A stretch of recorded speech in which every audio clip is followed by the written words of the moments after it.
అన్న షర్మిల గారు ఆంధ్ర రాష్ట్ర కాంగ్రెస్ ప్రెసిడెంట్ అయ్యారు కదా, ఎలాగనిపిస్తుంది? ఏముంది, కంగ్రాచులేషన్స్ మేడంకి. Madam congratulations. ఏపీలో మళ్ళీ తెలంగాణలో ఉన్న వైఎస్ఆర్టీపీని భుజితాపిసం చేసి ఏపీకి వచ్చినారు మేడం. Congratulations madam. ఆంధ్ర రాష్ట్ర ప్రజలు అంత గొర్రెల్లాగా ఉన్నారు.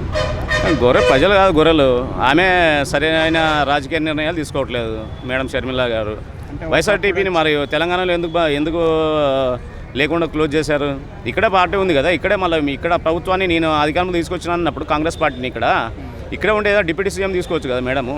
సచ్చినా బతికినా నేను ఈడే తెలంగాణ బిడ్డనే, తెలంగాణ కోడల్ని అని ఏడనే చెప్పింది కదా మేడము. మళ్ళీ ఏపీలో వచ్చేదంటే జగన్ని ఎదుర్కోవడానికి సాయశక్తిలో ఒడుతున్నారు. అయినా జగన్ ఎవరు అడ్డుకోలేరు, అడ్డుకోబోరు కూడా.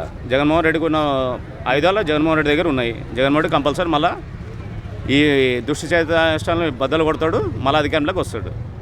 అంటే ఒకప్పుడు మా కుటుంబాన్ని నాశనం చేశారు, అరెస్ట్ చేశారని ఇప్పుడు వెళ్ళి కాంగ్రెస్ చంపం అదే ఆమె సొంత నిర్ణయాలు కాదు ఇవన్నీ. ఆమె వెనకల నుంచి నడిపిస్తున్న రాజకీయాలు నడుస్తున్నాయి అనమాట. ఆమె సొంత నిర్ణయాలు కాదు ఇది.